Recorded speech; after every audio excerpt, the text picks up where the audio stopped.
Hello, hello, all my crafty friends. I'm here today again with episode 4 of our Savior Sunday. Today, I decided to bring in another stamp from Maymay Made It, and I really love this stamp set. This one is called Salt and Light, and I love the bulbs that are in this, and also the parts of the bulb that spell out Jesus is the light. So we're going to use a couple of those elements today, and I have already gone into my Cricut and had it cut out my Memorydex card for me, and I will punch that out once we are done. So I'm going to bring in my Misty, and I'm going to use some of the Gina K amalgam ink, and we're going to just be inking up the light bulbs right now.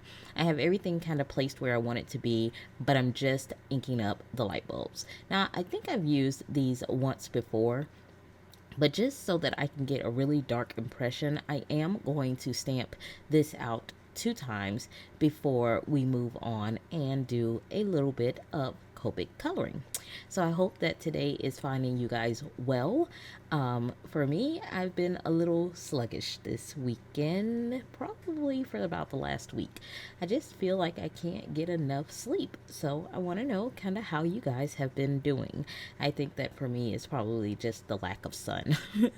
So I'm going to now bring in the pieces that are the center of the light bulb. I don't know what that's called, so if you know, leave me a comment below. And I'm going to first stamp that out with black ink, and I'm trying to get those lined up.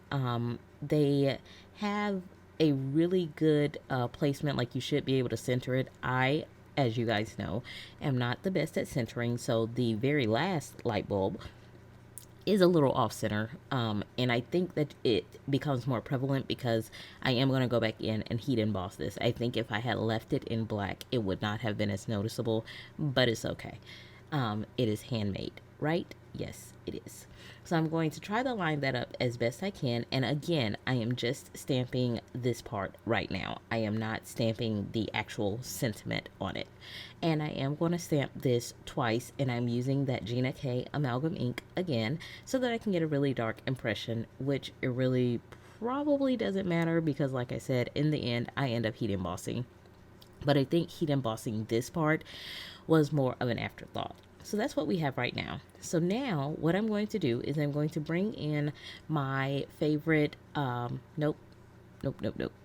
Before I do that, I have already cut out some masks with some Simon Says stamp masking paper, and I'm going to mask off each of the bulbs. These are pretty simple to fussy cut out. They didn't take any time at all, so it's not a huge feat for me. Although I don't really love fussy cutting, I usually use my brother's scan and cut, but I did not want a border around it, and I am afraid to cut with my brother's scan and cut without the border. Don't ask me why, because I don't know. So once I get all of the mask on correctly this time, I think this is the first time that I did not put the mask on the wrong way. And so this is one of the Brutus Monroe stencils called Digital Drops, and I'm going to bring in 2 of my Distress Oxide inks.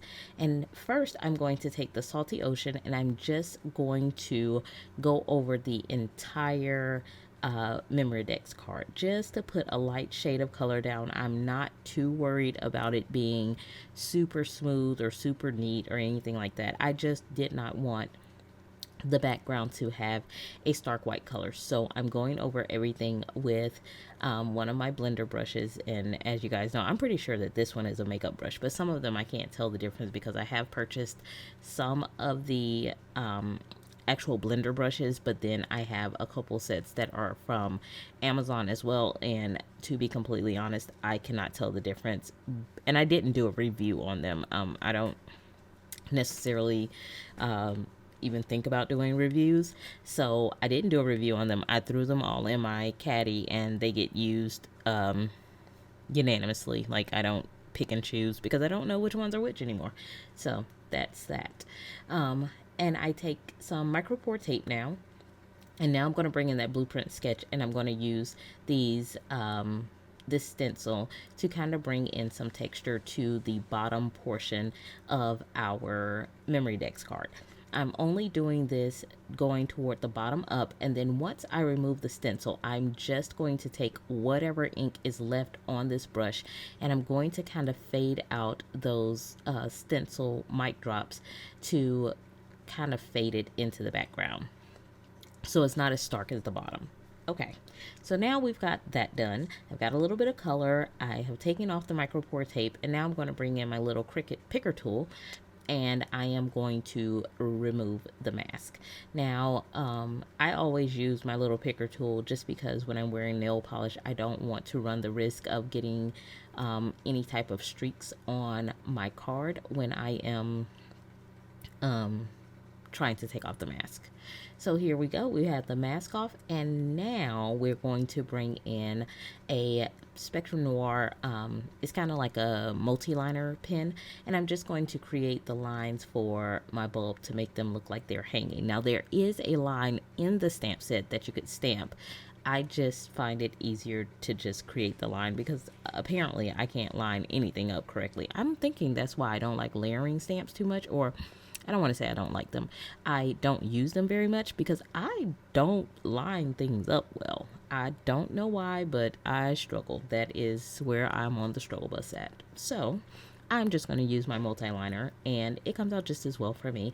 I do think that when you use the string in the stamp set, that it comes out a little thicker. So here you can see I have brought in some Copic markers. I am using Y02, Y08, YR24, and E99. That's the yellow gold color combination that I reach for most often, thanks to my YouTube icon, Kelly Lativola, because she introduced me to this color combination and I absolutely love it. So since this is, we're coloring rounder objects, I am going for a center highlight, but I'm also not bringing my darkest color all the way to the edges. I feel like when you don't bring the darkest color, like you bring it in a little bit from the sides, it kind of shows more of the rounding because you're getting some additional light going around to make it look more dimensional. Maybe just in my head, you guys know that you're on the journey with me, but that's what I'm doing. That's my story, and I'm sticking to it.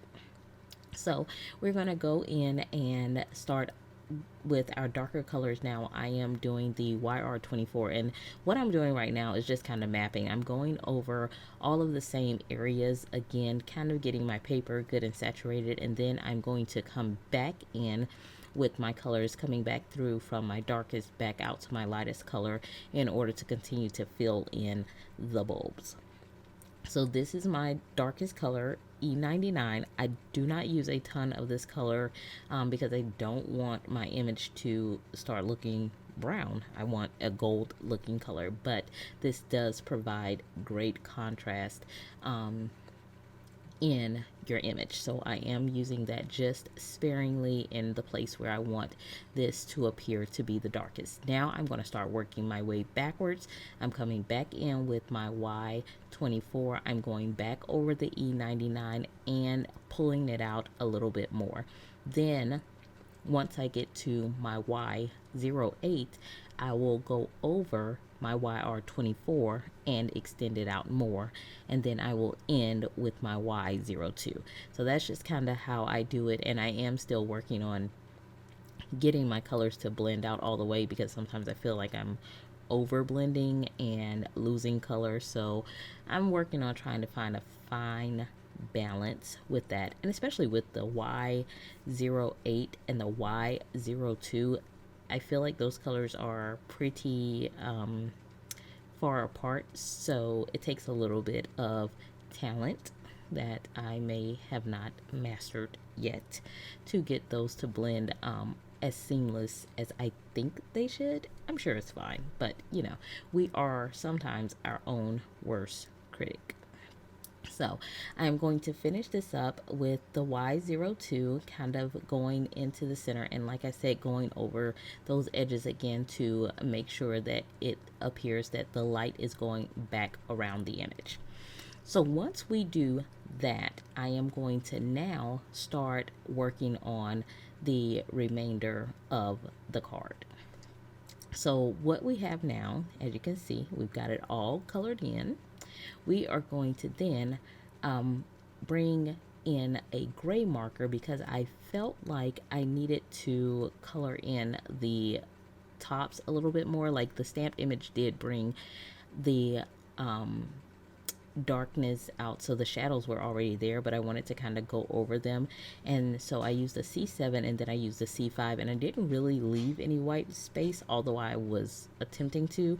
It did not work out that way because this was a pretty small area, so I didn't leave a huge highlight area, but there's a little, especially in the last two. Now I'm going to bring in my anti-static powder tool because we are going to start using some embossing powder. I decided to use the Gilded Ultrafine Embossing Powder from Brutus Monroe. And now I'm going to stamp in my sentiment. And this is the place where I decide, ooh, I think it would look really nice to have the Jesus is the light in gold as well. So we're going to just stamp it all. So I try my best to get everything lined up again, and I use the Versamark Dazzle embossing pad to stamp out those images that time. Now I'm going to bring in that gilded embossing powder. I'm going to sprinkle it all over, and then we are going to bring in my Wagner heat tool and heat emboss that. Now I do really like this embossing powder because you really can see the transition from the powder to it being melted. The hue kind of shifts in it, so it doesn't leave me to guessing if I got all of the areas. So I really did enjoy that, and I love how this really does look. It makes the bulbs look lit up. So I really enjoyed it, and this is what we have come up with. Now I forgot to stamp out the word "and" because I want this to say Jesus is the light and his light shines through you. That is my scripture for today. So I'm going to bring in the Gina K amalgam ink, and I'm just going to stamp that out in black to finish this off. I was deathly afraid to do this with a stamping block because, again, I don't get anything straight. But we did it. We got it good. And here we are. This is what we came up with for today. I really love being able to create these little Memorydex cards, and I can see them, and to have something to do each Sunday morning as a devotion. I will see you guys really soon in the next video. Have a great day.